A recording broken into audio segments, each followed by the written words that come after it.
Welcome to Discography, the music podcast that delivers the objective truth about the entire discography of every single artist and band that ever existed. I'm your host, Dave Gebrow, and in this episode, we'll be turning our spray cans back on Black Sabbath, along with very special guest Jim Florentine. This is part 3 of a 4-part series, and we'll be covering Technical Ecstasy through Mob Rules, 1976 to 1981. Not everyone's favorite era musically, but there is some indisputably interesting shit going down during that era, that's for sure. So if you're tuning in for the first time, let's get you all caught up on what's going on with the show.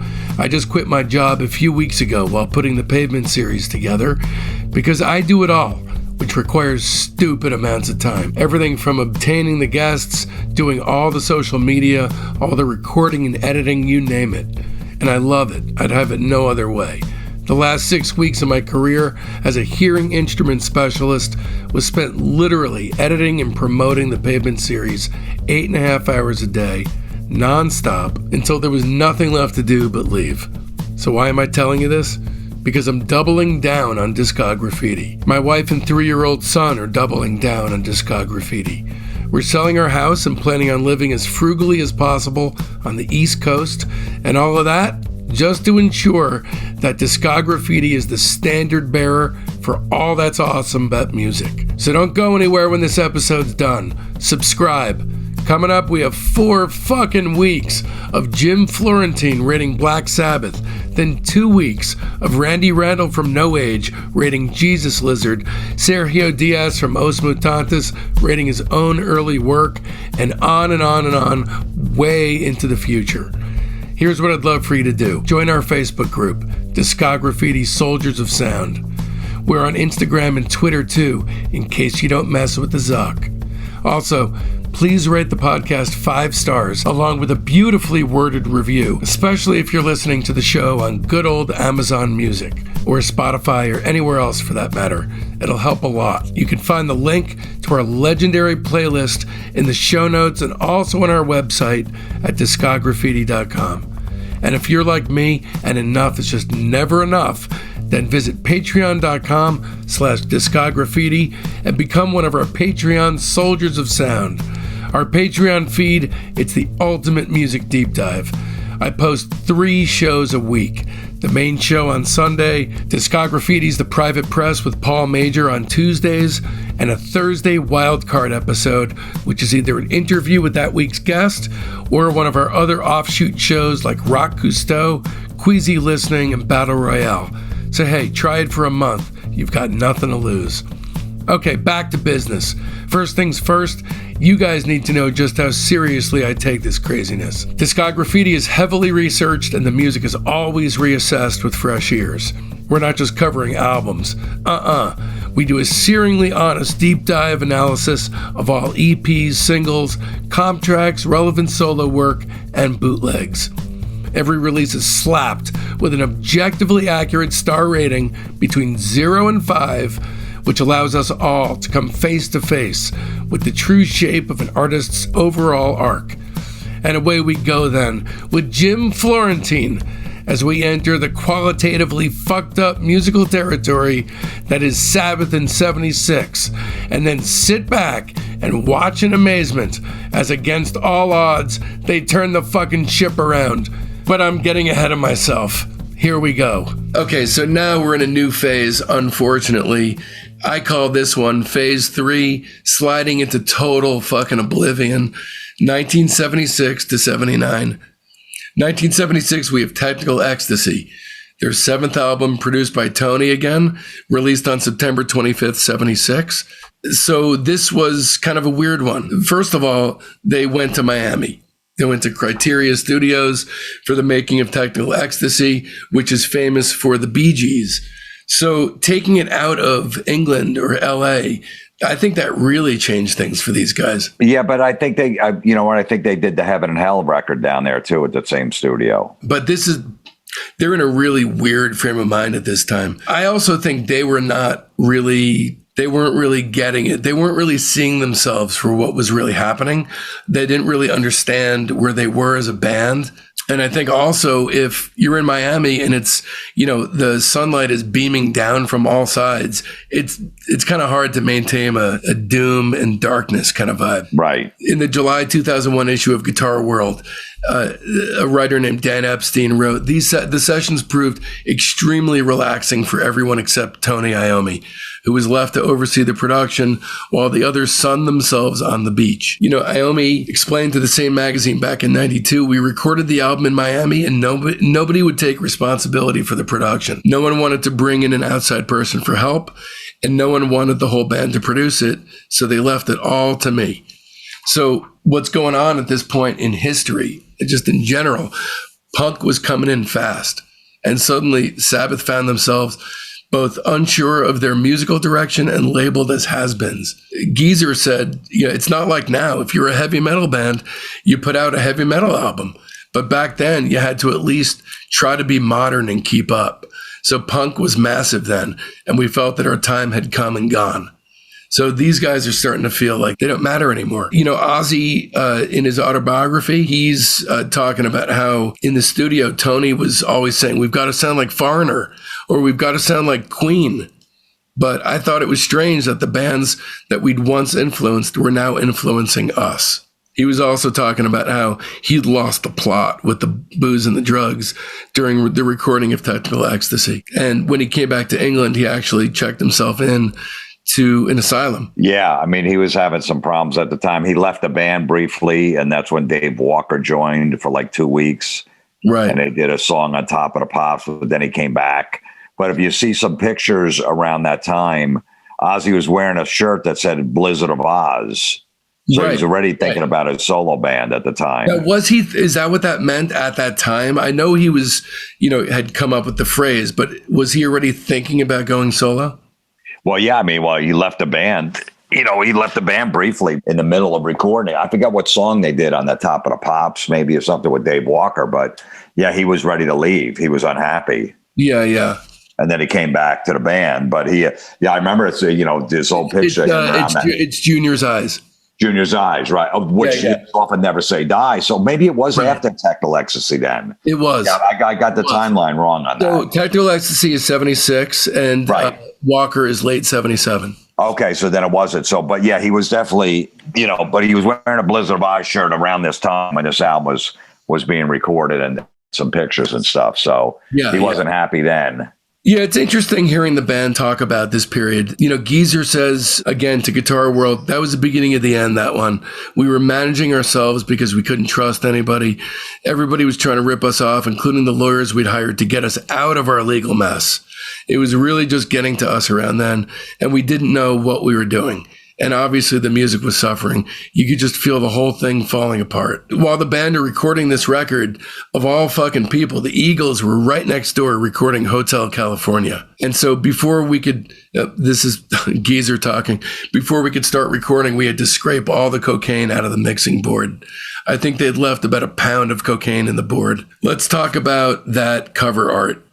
I feel like the cover art is indicative of just as much as anything else about how fucking shitty the album was. So and Ozzy famously once described it as two robots screwing on an escalator. And it's actually the perfect explanation of what the album cover is. But when I think of robots fucking, I think of, Doggy Style. Like I think of robots in a porn. I don't think of two robots on two distinctly different escalators that are shooting jizz 5 feet away from each other. Yeah, I mean, it wasn't a good album cover. It's just weird, but I'm like, it didn't really bother me. I'm like, I go, this is just strange. And if you open the inside album sleeve was weird. They had more of that kind of artwork in it. And it was definitely probably just some abstract art or something like that. I didn't really get it, but it didn't really bother me that much. But like we were saying before, if they're going to say the Sabotage album was one of the worst album covers, to me, this is worse. Oh, this is way worse. I mean, I will say that if I ever sat down and intentionally tried to jerk off to robots fucking, there's no way I could actually reach completion if they don't touch. They got it. The robots. Well, just say you might even think about doing that to robots is weird. Yes, it is. But they're putting me in a position where I have no choice. All right, well. How am I going to reach fruition with robots who aren't even touching? Yeah, this is a very, very odd record. It's really them trying to sound like they belong on the radio. I mean, they're just trying to, there's nothing wrong with a band trying to make a radio-friendly rock record, but it's very weird that you have, like, for example, Rock and Roll Doctor is very obviously a bad Kiss imitation. Like, I don't know why it sounded like a good idea for them to be doing Kiss imitations. This is not the kind of band that you'd want doing that. But I will say that the first song on the record, I think, is awesome. I love Backstreet Kids. Backstreet Kids is great. You know, I've always been back and forth with this record. And a few months ago, I had a long car ride at night, so I wanted to keep myself up. I said, I'm listening to Techno Ecstasy and Never Say Die back to back. I'm going to crank it. Wait, how long ago was this? Like 3 months ago. Okay, so I hadn't yet reached out to Meredith, right? No, you haven't, but I just said I needed something to listen to. I had a 5-hour car ride, like in the middle of the night. And I go, I need something to keep me up. And I go, I want to go back to these 2 records and just let them play and listen to them in the order of the songs. Right. And just, re-listen to them. And I really got a new appreciation for both of them. I never not liked both of them. They weren't in my top 2 or 5 of the classic Sabbath records, but I got a new appreciation for both of those records. I don't think they're terrible, but something that Tony said about it really kind of nails it. So Sabbath fans generally don't like much of Techno Ecstasy, but it was really a no-win situation for us. If we had stayed the same, people would have said we were still doing the same old stuff. So we tried to get a little more technical, and it just didn't work out very well. That's basically what it came down to. Yeah, but you know what? If they would have made Sabotage Part 2, I would have loved it. Yeah. I don't think the Sabbath fans would have go, oh man, it's the same album. Or if it sounds just like Master Reality, I think they would have loved it. I think Tony just said, hey, man, we got to do a different sounding record every time. There's way too many keyboards on this record. The first thing you have to do if you want to have any success in enjoying this record is to appreciate and accept the fact that this is hard rock and it's not metal. True. And that's okay, but you just have to accept that. If you judge it on its own merits, a song like Backstreet Kids is a really good song. And obviously they knew it too. The fire is definitely dampened and tempered a little bit, but it makes it no less excellent on its own terms. I love Backstreet Kids. It's going on the playlist. That's great. Backstreet Kids is great to open the record. You Won't Change Me is a different story entirely. I mean, I love that song. Really? Okay, so I do not like that song. To me, that's the sound of way too much drugs. Probably, but I don't know. For some reason, it's just really... It's a strong, it was one I forgot for a long time. And then I started listening to it. I'm like, man, this is good. Cause you just I just remember going over that track, like skipping that track for a long time. And then it just, I don't know, Ozzy's vocals in it and the words and all that stuff. It's just I really like it a lot. It's like a great ballad. This one doesn't do it at all for me. Plus, it never ends. It's like almost 7 minutes long. Is that how long it is? Wow. Yeah, it's 6:42. So then we go on to It's All Right, which is a very weird song. Like, what in the fuck is going on here? It sounds like Herman's Hermits to me. This one's written and sung by Bill Ward. I love Bill, and I don't think it's a good fit for the band. I do think it's better than the song preceding it. Almost anything is, but it's not a Sabbath song. It's a Bill Ward song. I don't know. To me, I always liked this song, and I like that Bill sang it. I don't know. Sabbath always did weird stuff and put weird songs on. This is a weird song. The Guns N' Roses live era, 87, 93, those live albums they put out. Yeah. Axl sings this right before he goes into November Rain because he loved it. No shit. I did not know that. That's the live version of November Rain right before it goes. He sings It's All Right on the piano. That's pretty cool. It's great. And Axl said this is like one of his favorite Sabbath records. Like when he was a kid, this is the first one he got turned on to was Techno Ecstasy. So I like this song for some reason. It's weird. It's cheesy. I actually like the song. I just think as a participating member of a Sabbath album, it's so way out in left field. It's probably the least likely Sabbath song ever. I mean, including all the albums that came after. So, I look at it like they probably had the song, and Ozzy was missing for 3 days, drunk. They couldn't find him. He was on a drug binge, and they go, Bill, just sing it. And Ozzy came in and goes, fine, I don't care. You could sing that one. Let's move on to the next song. I want to get the fuck out of here. Right. That's what I'm thinking. By all accounts, at this point, Ozzy really was not an experimenter, apparently. Some of the tunes, like there was one especially on Never Say Die, where he was just like, fuck this. Oh, Breakout. Yeah. He wouldn't sing it. He just said, this sounds like a fucking jazz band. I want nothing to do with this. Yeah. I think it was one of those where he was like, has a very defined idea of what Black Sabbath is.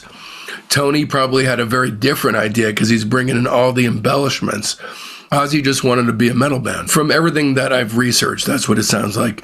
What the issue was. And so then we're on to Gypsy, which is really, really tepid. First of all, it did not sound like Black Sabbath. This sounds like, like something that would be on a 38 special outtakes record or something.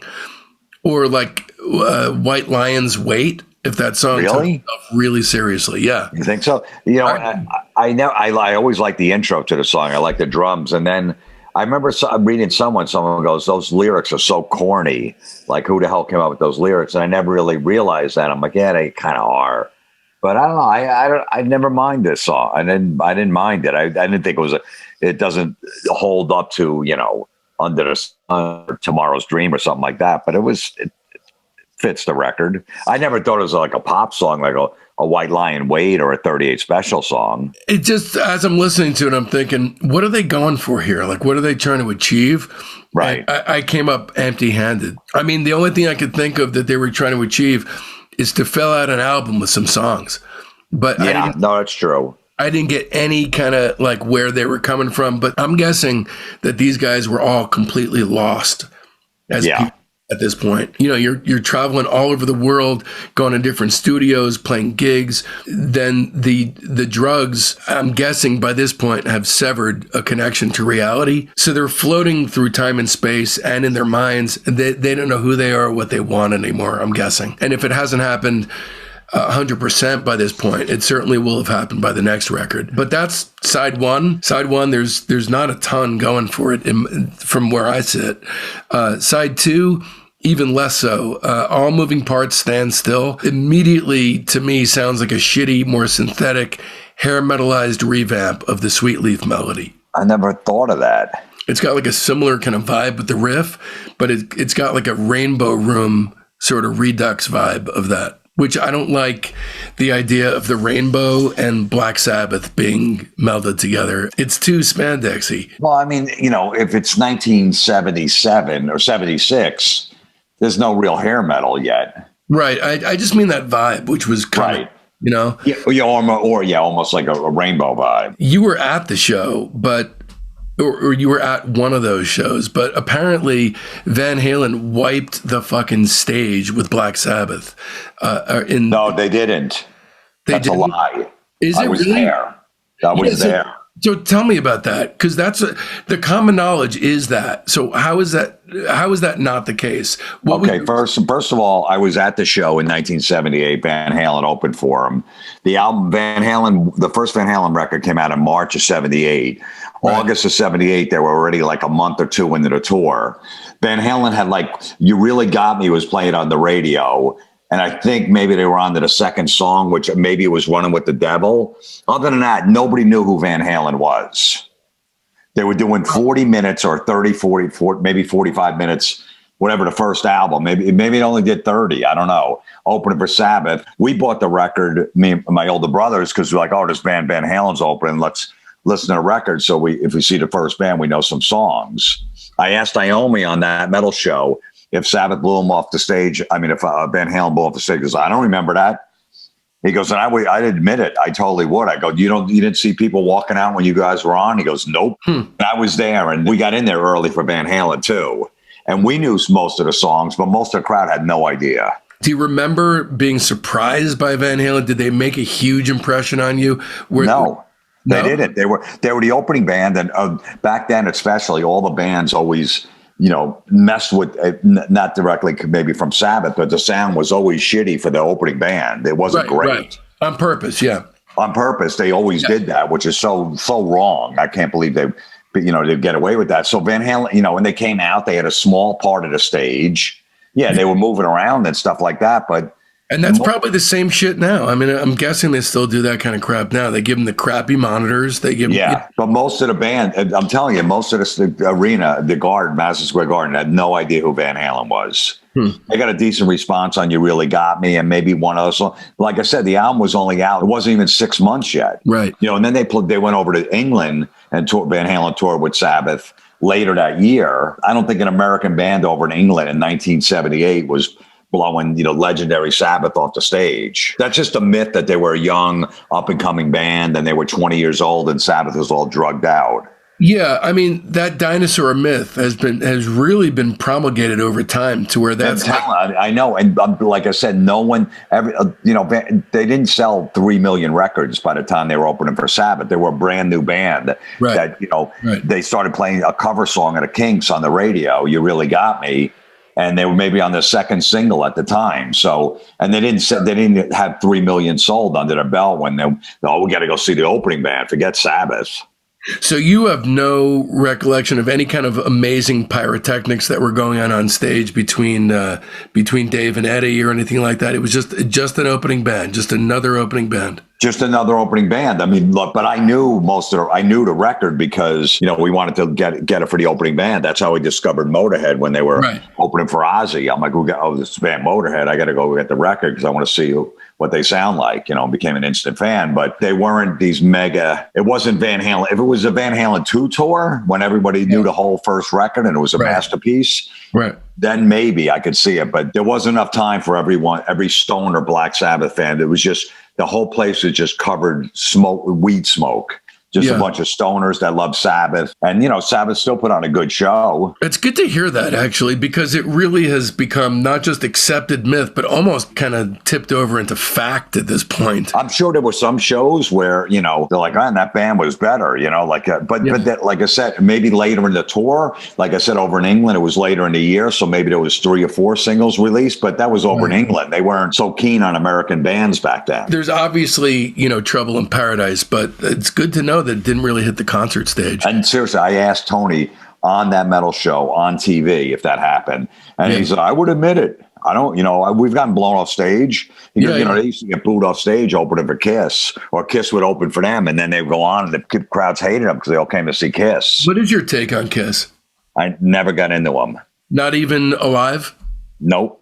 Maybe because my brothers were never into them. So, and then when I tried to later on, this stuff sounds dated. It does sound dated, and it's funny. There's no bands like that anymore where you're singing about groupies, and man, that stuff would not go over well right now at all. No, I don't even think about the lyrics. I just think the songs just were like, I don't know. They just didn't have any oomph to them. I don't know. Stuff like Deuce and Strutter, to me, is just timeless rock and roll songs, but they're more a business than they're a band. Yeah. I just never got it. That was a band like. A band like Thin Lizzy, I never got into, and I get into them later in life, and they're unbelievable. Yeah. Like they have so many good songs. You can go back; they stand the test of time, and they're great. Yeah. You try to go back for Kiss, it just doesn't work. They don't hold up the songs to me.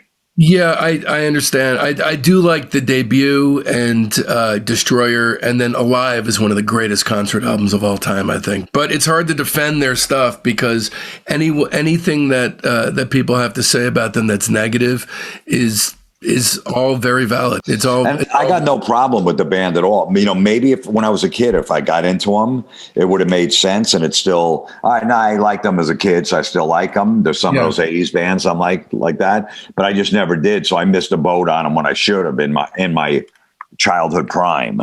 Yeah, it's okay. To miss the boat on Kiss in the 80s is what we call a godsend. I didn't mind the 80s stuff when they took the makeup off for the MTV era. Like that stuff, I was like, it's all right, Lick It Up. That wasn't bad. Yeah, it was commercial, but Lick It Up. It was okay, that stuff they put out in the 80s. When I inevitably do Kiss, the playlist is going to be blank after 1980, after Lick It Up. That's the last song. Well, they had some cheese like "Let's put the X in sex." I'm like, that is garbage, man. Yeah, that's terrible. Yeah, that's like, I would rather listen to Poison. That's bad. That's really bad. So then speaking of bad, Rock and Roll Doctor, not as really as generic a stab at hard rock as the title implies. You know what's, I never, when you don't see it and then you have someone from the outside pick it apart, you go, you're right. It's kind of like that song fits on this album. It wouldn't fit on any other record, but it is kind of cheesy and it is kind of like silly.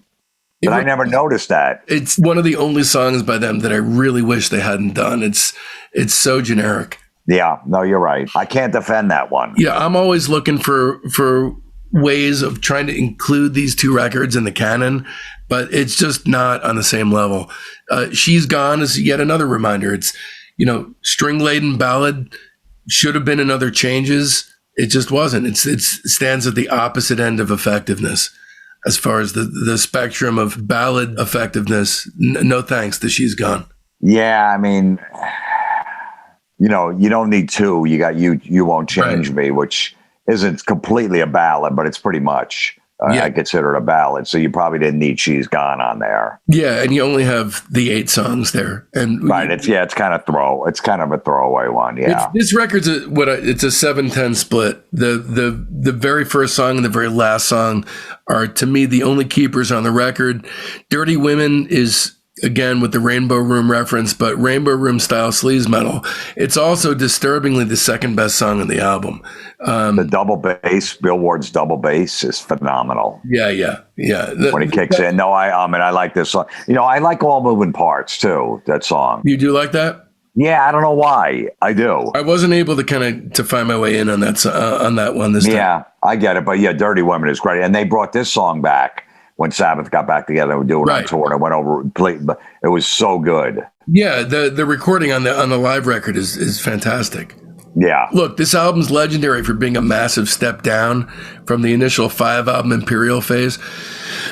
So the turn from deep, dark metal to generic hard rock, I'm guessing, was a little bit stunning at the time. And if you're listening to the albums in order, like Jim and I have, it's stunning today, too, that they would choose this road to explore as a unit. It quite obviously doesn't work for them.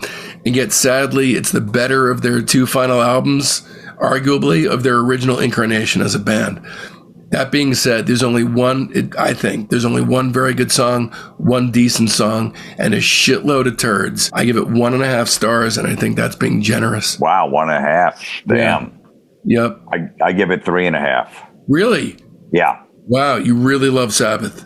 I give it a 7.25 on a scale of 1 to 10. I've always given it that number, so that's probably 3.5 stars. What do you think about the 0 to 5? Do you like 0 to 10 better? I like 10 better, but the 5 works. So at the end of this thing, like we said before, Ozzy was admitted to an asylum, Stafford County Asylum in Britain. Here's where Dave Walker comes in, and it's a very odd little pocket in their history.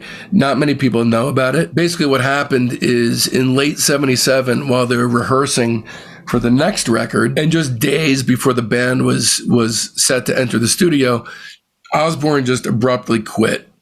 And Tony called Dave Walker, who was a longtime friend of the band, had previously been a member of Fleetwood Mac during a similarly lost phase in their history. I think the record was Penguin that he was on, which is actually a decent Fleetwood Mac record. And Tony informed him that Ozzy had left the band. Walker, who at that time was fronting a band called Mistress, he flew to Birmingham from California in late 77 to write material and rehearse with the band.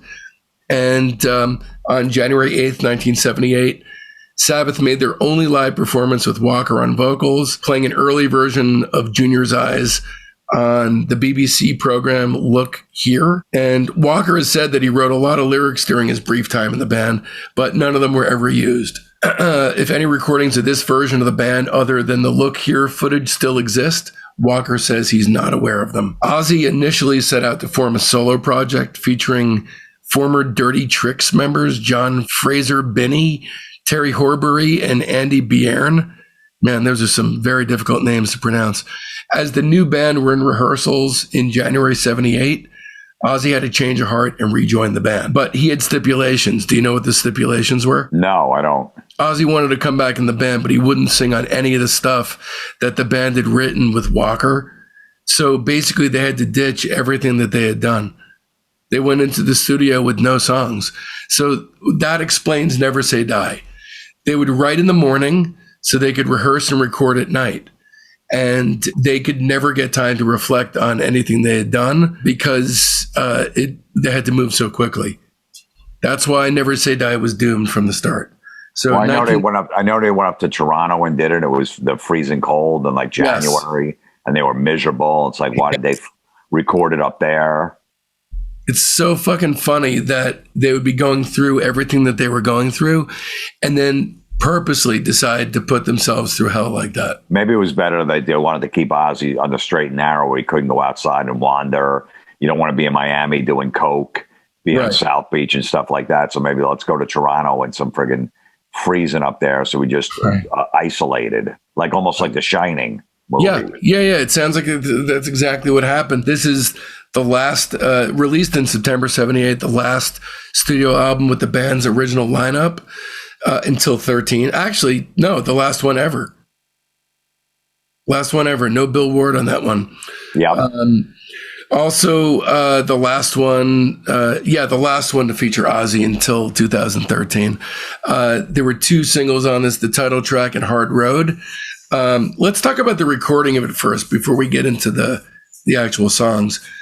At this point, they were drinking and drugging like fucking crazy. And Bill Ward had to sing on Swing in the Chain because Ozzy refused to sing it. Ozzy also refused to sing on Breakout, like we talked about before, which is why it's instrumental. Apparently, it was not supposed to be that. All the songs with Walker were redone, including Junior's Eyes, which was rewritten to be about the then recent death of Ozzy's dad. Yeah, what Ozzy said in I Am Ozzy, no one really talked about what had happened. I just turned up in the studio one day.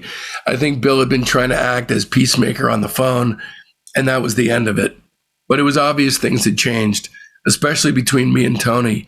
I don't think anyone's heart was in it anymore. So, yeah. Toronto. As Tony says, we went to Toronto to record it, and that's when the problems started. Why Toronto? Because of the tax, really. The studio was booked through brochures because people thought it might be a good one. We got there, and it had a dead sound. So what we had to do was rip the carpet up and try to make it as live as we could. They were okay about it, but it took time to get it exactly right.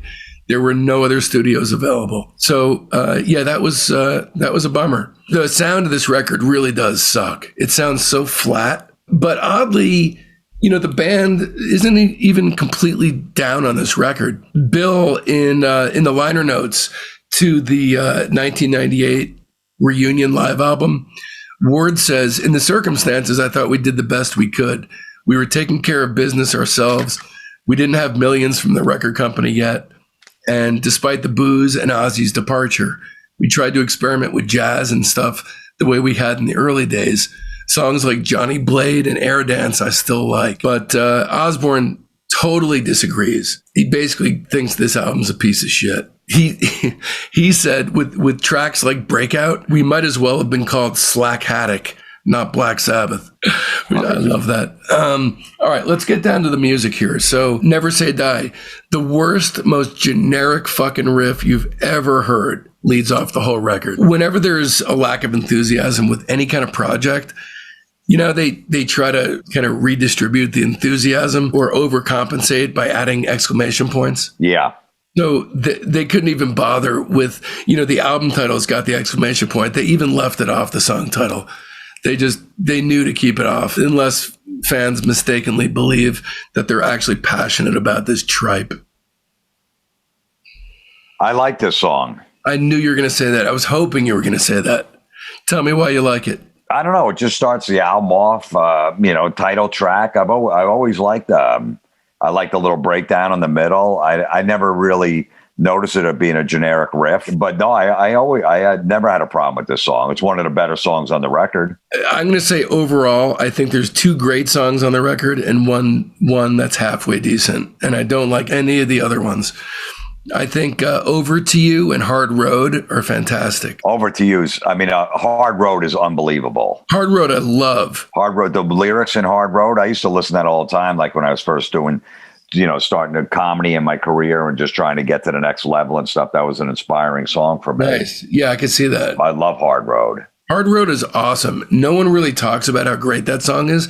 I feel like that could and should have been a big hit. Yeah, I know. For some reason, I just think at that point it was... Maybe it was too late for them. I don't know. But it should have been a big hit. Yeah. Like that could have been a hit in the same way that fucking Foreigner's Cold as Ice was a hit. Not a metal hit, but just a hit. I guess, was radio really going to play a Hard Road at that point? They weren't playing any Sabbath stuff. So I've always loved the song, and I feel like Hard Road would have been the way forward for them if they'd stayed in this template. Right, yeah, true. Because look at the rest of the side. I mean, you're going to disagree with me, which is fantastic. Johnny Blade, totally generic hard rock with fucking bullshit synth flourishes. Junior's Eyes, it just feels like bullshit to me. They were just filling out a record. I love Johnny Blade. That's actually the name of my LLC company. Nice. Yeah, the synthesizer a little weird. I mean, the lyrics are kind of, we're fighting and knives and stuff like that. But I don't know. It works for me. Junior's Eyes, the lyrics, Ozzy actually helped write the lyrics with Geezer on that one because his father was dying at the time. Yeah, so yeah. It has a whole special meaning to it. So I love that song, Junior's Eyes, just thinking about Ozzy going through that torture of his dad dying, which Zakk Wylde did a great version, a cover version of Junior's Eyes on the piano. If you track it down, it's really good. Wow, I didn't know that. It's better than the original version. It's like you get chills from it. So I always like Junior's Eyes too. So this is why I love doing this show. I'm not only incredibly interested in listening to every single thing that's ever been made, but I want to be bitch slapped and told my ears are not working correctly. This record, I've tried so many times to get there, and I've just never gotten there with the final two here. This era is just hard for me. Shockwave, I feel like is halfway okay. I love that song. It's great. Aerodance, no, I don't like Aerodance. Yeah, I mean, that feels like elevator jazz to me. Yeah, it's not that good. No. Over to You is the other great song on the record, other than Hard Road. It's amazing that they even pulled off two. However, nothing more to me than a well-written pop song. I like Over to You. I definitely like Johnny Blade and Junior's Eyes better, but I like Over to You. Over to You is pretty good, but I like, Shockwave, Johnny Blade, Never Say Die, and Junior's Eyes are better than Over to You. How about Swinging the Chain? Do you like that one?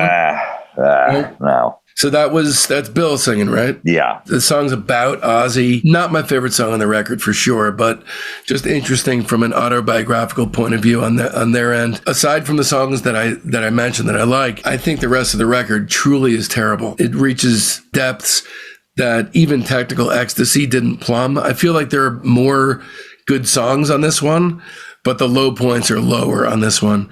It's not an album I'd recommend, but it's also not as bad as people say. I would give it 1 3/4 stars. So it's less than, it's a little more. It's actually a little bit higher than Technical Ecstasy. I'm going to give it 3.5 stars, and I'm giving it 3.5 stars. I give you my word, Jim. I'm not done on trying to reassess these two records. No. Look, I get it. Compared to what they released earlier, how do you, compare it to these? It's like you can't. If you're just talking energy and passion, all you got to do is throw on Neon Nights, and then you see, these guys have been sleeping for a few years. Right. Or Blizzard of Oz. Right. Exactly. They needed reinvigoration. Yeah. It leads us to phase 4. D-Over. You see what I did there? 1979 to 1982. So 1980 is Heaven and Hell. Let's talk about the circumstances that led us up to that. The initial sessions for what became Heaven and Hell began with Ozzy after the conclusion of Never Say Die. After that tour, they convened in LA for 11 months to record a new album. And Tony Iommi described that as a highly frustrating, never-ending process. Ozzy stated that he became fed up with the experimentation on all the rest of the latter day records.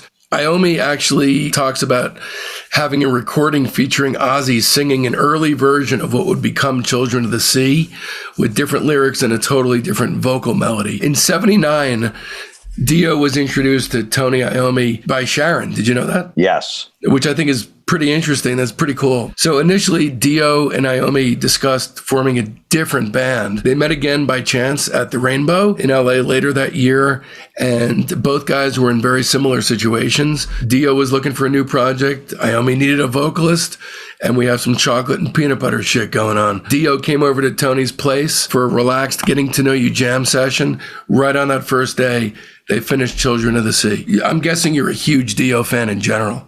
No. You're not? No. I mean, I like him, but I wasn't a huge Dio fan. Huh. Bill was actually, even back in those early days of 79 and 80, was not completely happy with the direction they were moving in. What he says is Heaven and Hell, for me, wasn't a turning point. Heaven and Hell was the beginning of a new band of which I had no idea what band I was in. It was almost like Ron was capable of coming up with lyrics that seemed to fit his idea of how Black Sabbath ought to be. And I sensed the kind of unrealness about the lyrics. What's your take on the Dio era? I was an Ozzy guy when the split happened. I was totally on Ozzy's side. I hated that he was thrown out of the band, that they fired him. Heaven and Hell came out before Blizzard of Oz, like 6 months before. Mm-hmm. I wanted to hate the record, but I couldn't because it's great. I guess I maybe heard Dio on Long Live Rock and Roll, maybe, but I wasn't too familiar with him at the time. I know a little about him. This record came out. I'm like, you know what? I mean, I can't knock it because it's really good. Yeah, it really is. And by the way, same with me. I'm not like a massive Dio fan or anything. I don't dislike him. It's just very histrionic, very overblown, affected, and dramatic. Very much not like Ozzy. The thing that really sums it up best, as far as the stylistic differences between the two guys, Tony said Ozzy would sing with the riff. Just listen to Iron Man and you'll catch my drift. His vocal melody line copies the melody of the music, but Ronnie liked singing across the riff instead of with it. Come up with a melody that was different from that of the music. I don't want to sound like I'm knocking Ozzy, but Ronnie's approach opened up a new way for me to think. So, Neon Nights. This is such a wildly good song. It's my favorite song of the Dio Sabbath era. I mean, it's a great opener. It's a great track on this record. Great way to open the record to, like, you know, the Sabbath fan at the time going, oh man, all right, this is a new singer. Let's see what they got. And this is the first track they hear. Was perfect to do. Not my favorite track on the record, but it's great. And they totally try to copy it with Turn Up the Night on Mob Rules. Yes. And it's okay because Turn Up the Night is fucking awesome. Yes. So just by dint of its energy and overall sound and vibe, I think it's a fucking mission statement. It just comes out of the gate charging, and it's got its own energy. It's got its own thrash metal vibe to it, and it walks its own plank to refreshing and rejuvenating waters for the band. I really love it. And Children of the Sea, too. Children of the Sea is great. There's, there's nothing bad you could say about that song either. It's a great song. Right. I mean, it lumbers more. I don't really like the lumbering as much as I like just a hardcore charge, but it lumbers more successfully than Ozzy had been lumbering for quite some time. And the end where he screams, "Look out," that's great. I love that. Then comes Lady Evil, which I think is kind of shitty. I love Geezer's bass in the beginning. That was another one. Like someone pointed that out. The lyrics are kind of cheesy, and it's kind of cheesy. It's almost like when they say about Rock and Roll Doctor. I'm like, you know what? I mean, you got a point. The whole thing where it's like, she's a magical, mystical woman. It's kind of doesn't really. That's not Sabbath. There's way better songs on this record than that. So. Yeah. And the riff at the core of it is a very pedestrian Guitar Center style thing. Like some dude sitting in Guitar Center just fucking around. That's what it feels like to me. Yeah. Dio kind of adds that Renaissance fair thing, but he also adds a grabbing your penis while you sing kind of deal. The style worked for him, but I was never like a big fan of that style of singing. It almost reminds me like a kind of like a Bruce Dickinson from Maiden. I love Bruce Dickinson. I love him. Do you like Maiden? I do like, but it was different than the earlier records. The first two with Paul Di'Anno, they were almost like a punk band. Yeah, it's a completely different thing. He was completely unaffected. Yeah, Heaven and Hell is a great song. It's great. You can't say it's a masterpiece. This song, it really is. I love the line "Sing me a song, you're a singer." It could be the dumbest lyric I've ever heard in my life, and yet somehow it is just. So it's so awesome. Yeah. Really good song. And as close as they ever got to successfully assimilating prog. Yeah, true. Yeah. Thank God for you. Even if you hated Dio and you were mad that he was in the band, you like that. That's a great song. Is there any prog that you like? No, not really. I mean, you're like a meat and potatoes kind of guy. So if a song is like veering left, right, and all over the place, it's just hard for you to connect with? One of the simplest bands ever. AC/DC is one of my favorite bands. So yeah. So now we're on the second side. So Wishing Well always struck me as a dumb song. That's a skipper. It wasn't bad. It wasn't killer, but I didn't mind the song Wishing Well. I love every other song on the side, just not that one. Die Young is a furious gallop. Love Die Young. Yeah, it's really, really good. Walk Away is another great one. Love Walk Away. To me, that's my underrated track on this album. It's a weird one because it almost has a bit of Bachman-Turner Overdrive boogie to it. But it works. It's interesting and different. I really like it. And Lonely is the Word is a great closer. I'm not crazy about Lonely is the Word. It's good, but I like Walk Away better. Walk Away is a better song. But I don't mind it. What was the one before Walk Away? Die Young. Die Young's just... No, sorry, the one before Die Young. What was that? What are you pulling a no on me? No, I know. No. I'm trying to remember. Wishing Well. Wishing Well and Lonely is the Word to me are okay, but Die Young and Walk Away are great. Yeah, those are the two best on this album. Yeah, I think if you take away the two overheated cock grab and blues leftovers, it's basically one piece of shit jammed on each side. It's a perfect and complete piece of work. I believe that Dio steps up to the plate and changes the entire feel and characteristic of the band while not hijacking the intent of the vibe and undertone of the project. I mean, that's a magic trick in itself. It's a classic album. It's definitely recognized as such for good reason. And for metal fans, it's almost as recommendable as Paranoid, just in a different way. I give it 4.25 stars. I give it 4 3/4. Nice. I figured this one would be appealing for you. Neon Nights was a number 22 hit. I don't remember hearing it on the radio, though. And Die Young was a number 41 hit. Yeah, I don't remember it either. I just remember Heaven and Hell was like the hit. 1981, Mob Rules. Hey, we did it so great the first time. Let's not only do it again, but let's do it again almost exactly in the same way. And I don't even mind it in a weird way. Released in November 81, the second album with Dio. However, that was Bill Ward's last album. Heaven and Hell was it. I think he comes back into the picture though, right? Yeah, at some point he does. But not with the classic iteration. I don't think he plays on on Mob Rules. He played on Heaven and Hell. He's Vinny Appice plays on Mob Rules. Correct. Yeah. So that's it for Bill. Because Bill was out like 10 dates into the Heaven and Hell tour. He was out of the band. He played on the record he did about 10 dates with Dio and Heaven and Hell tour, and they bailed. They had alcohol problems and personal problems. They brought Vinny in. If I'm not mistaken, like both his parents died within 6 months. Back then? And, he was so close to Ozzy, and they made him fire Ozzy, and he didn't want to do it, but they made him do it. And him and Ozzy were so close. So he was going through a lot of heavy shit at the time. It seems to me like that him and Dio didn't really get along. Yeah, it sounds like he didn't really have very much positive to say about this time. But if you didn't like the Dio era, God, you were in for a bumpy ride for the next 15 years. Yeah. All right, that just about does it. Thanks for joining us. A heartfelt discography thanks goes out to our graphic designer, TODD ZIMMER, and my beautiful wife and son, Jen and Mason. And be sure to stay tuned because this week brings upon us another incredible episode of Discography's The Private Press with Paul Major, wherein you'll be introduced to a new world of music there's very little chance you've either heard or heard of before. And then this Thursday's Wildcard episode features an episode of Rock Cousteau, wherein we excavate literally the greatest soundtrack of all time, Bruce Langhorne's The Hired Hand. Of course, as well, you'll want to tune in a week from today for Black Sabbath Part 4, as we invite Jim Florentine back for another round of Metal Mania, right here in the place to which you come to take your daily musical vitamins that one needs should one prefer to properly assess the tough calls that life throws your way. Stay gold, motherfuckers. It's Discography.